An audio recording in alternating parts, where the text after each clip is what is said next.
जय मसीह होननानै साफ्रोम नायगिरि नोंथांमोनखौ खुलुमबाय आरो लोगोसे बयखौबो बरायबाय। दिनै नोंथांमोननो लागै बेबायदि मोनसे रादाब लानानै फैदों जेरावहाय ओरैबायदि नंखाय बाथ्राया ओंखारदों जे ख्रिस्टियान जायैनि थाखाय ख्रिस्टियान धोरोमखौ लायैनि थाखाय माखासे ख्रिस्टियान सुबुंफोरा फैनानै बै नखरनि सुबुंफोरखौ बुफैदों, आखाइ सिफायफैदों, जबरदस्ति खालामफैदों, धमकी होफैदों। बेफोरबायदि बाथ्रानि मोनसे भिडिअ नोंथांमोन लानानै फैदों। दा बेयावहाय बे भिडिअखौ नायदो, नोंथांमोना रोखायै नोंथांमोननो रादाबखौ क्लिपखौ दिन्थिग्रोनो हास्थायदों, नोंथांमोना नायग्रोदो बोरै मोनो, बिनि उनाव बेफोर गासै जाथायफोरा माब्ला जादोंमोन आरो बोरै जानो मोन्दोंमोन, बोरै बुंदों, बेफोर गासै बाथ्राफोरखौ नोंथांमोना डिटेल्सै जोबनाय फारसे हैगोन। जे नोंथांमोना भिडिअखौ जोबजासिम नायगोन, गासै बे रादाबनि डिटेल्सखौ नोंथांमोननो आङो होगोन जे बे बहा जादोंमोन, बबे जायगानि, माब्ला जायामोन, बेफोर गासैखौबो आरो मानो बेबायदि जानो मोन्दों, सोर बे बुंग्राफोरा, माबायदि, बेफोर गासै बाथ्राफोरखौ नोंथांमोननो रोखा रोखायै हैगोन। दा बिनि सिगाङावनो खावलायनो हास्थायदों सोरबा चेनेलाव गोदान फैदोंब्ला चेनेलखौ साबस्क्राइब खालामदो आरो मोनसे लाइक होदो आरो हायोब्ला भिडिअखौ शेयार खालामदो।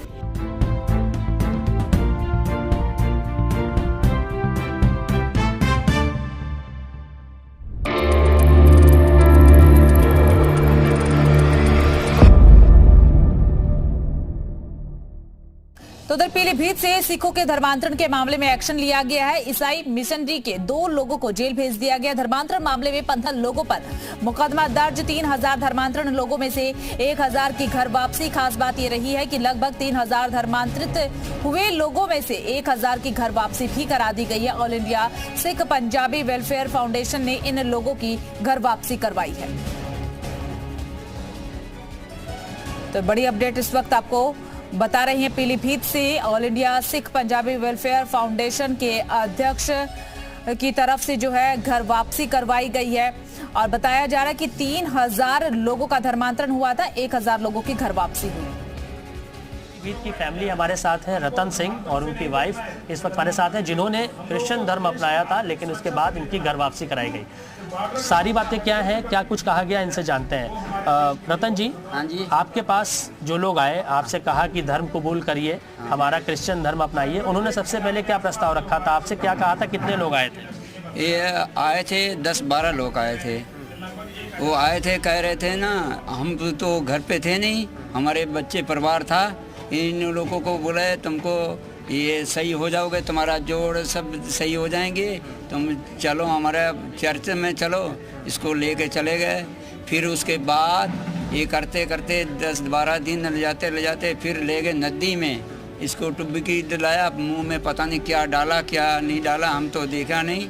इसको ये कर दिया। फिर उसके बाद तुम्हारा पति 50,000 रुपये देंगे, तुम्हारा पति भी हो जाए, तुम्हारे दुकान तुम फेरी करता है तुम्हारा पति, हाँ, फेरी बंद हो जाएगी, बड़े गरीबी हट जाएगी, तुम उसको भी लाओ। हम लोग गए नहीं, रात में फिर मारने आए थे हमको, हाथ बाजू तोड़ दिया, बच्चों को मारा बहुत। मेरे को एक तरफ हिस्से में दर्द रहती है। उसके बाद मेरे को लेके किसे बताया, औरत ने पूछने आई मेरे को, तो उसने बता दिया। औरत ने कह रही तुम मार रहते हो, तो उसने को बताया उसको, तो वो कह रही भाग के आई, तुम प्रार्थना करो, तुम इसी मिसी में जाओ, प्रार्थना सुनो दे, उसके बाद तुम सही हो जाओ दे। अब मैं गया, अभी सही नहीं हो रही हूँ। कह रहे नहीं। कितने दिन गई आप? 10 से 12 दिन? 10-12 दिन गई। ये घर वापसी पर जो लोग घर वापसी हुई है उनकी तरफ से क्या कुछ कहा गया ये तो आपने सुना ही, लेकिन लगातार इस तरीके के मामले जो हैं सामने आते रहे हैं।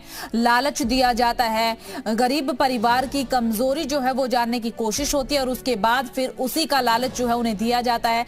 अगर आप किसी बीमारी से पीड़ित है तो कहा जाता है कि आप ठीक हो जाएंगे, आप हमारे चर्च चलिए, आप हमारे धर्म को कबूल कर लीजिए, आपकी सारी बीमारियां, आपके रोग दर्द सब कुछ खत्म हो जाएगा, आपके जीवन में सिर्फ सुख ही सुख होगा। इस तरीके का जो लालच है वो दिया जाता है और कहीं कहीं पर कुछ धर्म ऐसे भी होते हैं जहां पर कुछ पैसे जो है वो भी दिए जाते हैं और कहा जाता है कि आप हमारा धर्म कबूल कर लीजिए। लेकिन जी भिडिअ क्लिपखौ नोंथांमोना नुबाय। बे भिडिअ क्लिपा जाहैबाय यूपीनि उत्तर प्रदेशनि जि नेपाल हादोर दङ, नेपाल हादोरजों लोगोसे नांजाबनानै थानाय मोनसे पीलीभीत होननाय मोनसे ओनसोल।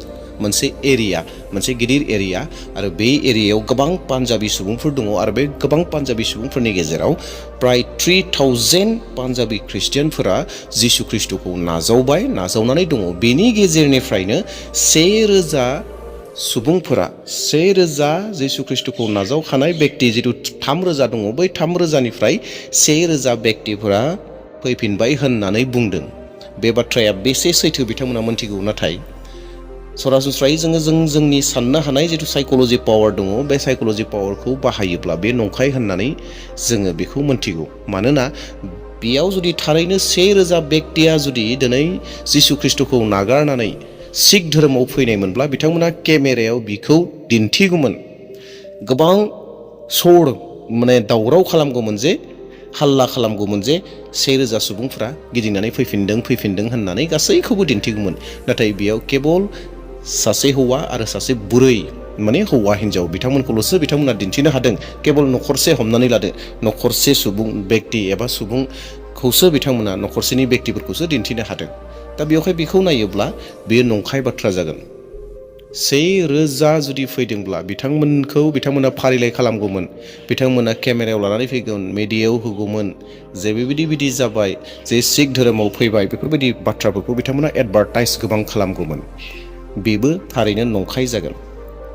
2 नम्बर बाथ्रा, जेराव नैबे सासे बयस्थ बोराय सुबुङा आरो बुरै आइजोआ बेबायदि बुंदों, जेराव बिथांमोनखौ जबरदस्तियै गिर्जायाव लांदोंमोन आरो आइजोनि बुंनाय बायदिब्ला आइजोहा बेराम दङ जानांगौ, बिथाङा बेराम दङ आरो जानो हागौ सोरबा मिशनारिफ्रा बिथांमोनखौ लोगो हमदोंमोन, थारैनो जिसु ख्रिस्टनि गाहाम रादाबखौ होदोंमोन आरो थारैनो बिथांमोना गिर्जा न'सिम थांदोंमोन। बेबो नंगौ जागोन। आरो बेयो मानि थाखाय जागोन? बे जाहैबाय मोननो लुबैनायनि थाखाय। बे आइजोआ मोननो लुबैदोंमोन आरो बे मोननो लुबैनाया मा जागोन? बेरामनिफ्राय गानायखौ हास्थायनाय, गोसोआव मोनसे लुबैसुलि गोसोखौ लानानै थांनाय। जिसु ख्रिस्टखौ बिथाङा फोथायाखै, जिसु ख्रिस्टखौ नुवाखै, जिसु ख्रिस्टनि सायाव फोथायनाय गैया, नाथाय बिथाङा मा खालामदों? बे जाहैबाय गावनि मोननो लुबैनाय, माबा मोनसे गावहासो मोननो लुबैनाय, बे मोननो लुबैनाय गोसोखौ लानानै हयथ' बे गिर्जायाव थांदों आरो बिथाङा जिहेतु जिसु ख्रिस्टखौ फोथायाखिसै, जिसु ख्रिस्टखौ नुनोबो मोनाखिसै आरो बिथाङा बेयावखायनो हयथ' बै जिथु बिनि समस्याफोर दङ, बेरामफोर दङ, बैफोर बेरामफोरनिफ्रायबो बियो गानो हायाखिसै। नाथाय बिथांमोना मा होबाय? बदनाम होबाय जे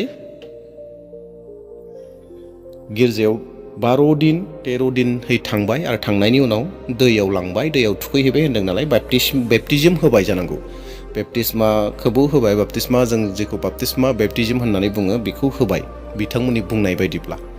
आरो मा जाहोखो होन्दों? बे प्रभु जायखौ जोङो प्रभु होननानै बुङो, जोङो लर्ड सापार होननानै बुङो, हयथ' बेखौ जाहोबाय। आरो बिनि उनाव हयथ' हौवाया जिसु ख्रिस्टखौ नाजावाखिसै। हौवाया बुंदों जे हौवायाबो जिसुनियाव फैदो, ख्रिस्टियान जादो, 50,000 फैसा होगोन, गोरिबखौ खोमोरनानै होगोन, बायदि रोखोमनि बाथ्राफोरखौ बेयाव दिहुनदों, ओंखारहोदों। दा बे बाथ्राया बेसे सैथो आं बे बाथ्राखौथ' बुंनो हानाय नंलिया। बिथांमोना जिहेतु रादाबाव बे बाथ्राखौ बुंदों, नाथाय रावबो ख्रिस्टियानफोरा बेबायदि खामानिखौ मावा, बेखौ जों मोनथिगौ। दिनै बे बिसयावनो साफ्रोमबो ख्रिस्टियानफोरखौ बदनाम होगासिनो दंखायोखा आरो बेखौनो लानानै होबाय थागोन। मोनफ्रोमबो रादाबाव फंफ्रोमबो बेफोर बाथ्रायानो फैबाय थागोन, जेन फैसा होनानै, धोन दौलत होनानै ख्रिस्टियान खालामनायनि बिसयावनो बाथ्राफोरखौ बुंखाबाय थादों। दा बेयावबो बेखौनो बुंदों। दा बेफोर बाथ्राफोरा मानो फैयो? मानो बेफोर बाथ्राफोरखौ गले गले बुङो? बेनो जाहैबाय जे ख्रिस्टियानखौ बदनाम होनो, ख्रिस्टियानखौ ठाट्टा खालामनो, ख्रिस्टियानखौ लाजि फोनांनो, ख्रिस्टियानफोरा गाज्रि खामानि मावो होननानै गले गले फोरमान होनो थाखाय नागिरबाय थायो। नाथाय खामानि जाया, जिहेतु नङा, बिनि फोरमान बुङोब्लाबो प्रुफ जाया। दा बेजोंनो लोगोसे बे रादाबाव मोनथिहोदों जाहैबाय, सानै ख्रिस्टियान बेक्तिखौ, पास्टर एबा दैदेनगिरि बा मिशनारिफोरखौ हमनाय जाबाय होननानै एबा हमहोबाय होननानै। जाय सानै ख्रिस्टियानखौ हमदों होननानै बुंदों, बे बाथ्राया सैथो जागोन। मानोना थारैनो सोरबा ख्रिस्टियान सुबुंफोरा बै बोराय बुरैनो एबा बै न'खरनो गाहाम रादाबखौ होदोंमोन। दा गाहाम रादाबखौ होनायखायनो, मानोना जेब्ला ख्रिस्टियान सुबुंफोरा गाहाम रादाब होयो, गाहाम रादाब होनायखौनो मानसिफोरा नायनो बायो जिसु ख्रिस्टनि मुं बुंब्लानो नायनो बायो बेयावखायनो मा खालामो जेब्लानो गाहाम रादाबनि खुगाखौ बेखेवो सासे ख्रिस्टियान बेक्तिया अब्लानो बदनाम मा होयो बियो फैसा होनो फैदोंमोन बियो माबा मोनसे प्रलोभन होनो फैदोंमोन होननानै बदनाम होयो दा बेयावबो बेनो जादों आरो बेनो जाखादोंखा दा बेयावहाय एफआइआर होबाय जानांगौ आरो हमहोदों जानांगौ दा दिनै जों साफ्रोमनिबो लागै जिसु ख्रिस्टनि गाहाम रादाब होनाया गोबां समयसा जानानै दङ जिसु ख्रिस्टनि गाहाम रादाबखौ सोरनोबा होनायाव गोबां जेंना गोबां कठिन जानानै दङ जों जिसु ख्रिस्टनि आं गाहाम रादाबखौ होगोन होननानै खुगा खेवब्लानो मा बुङो बे जाहैबाय प्रलोभन होनो फैदों प्रलोभन होदों नङाब्लाबो बुङाखैब्लाबो बुंखायाखै अब्लाबो धोन दौलत होनो फैदों प्रलोभन होनो फैदों लुबैनाय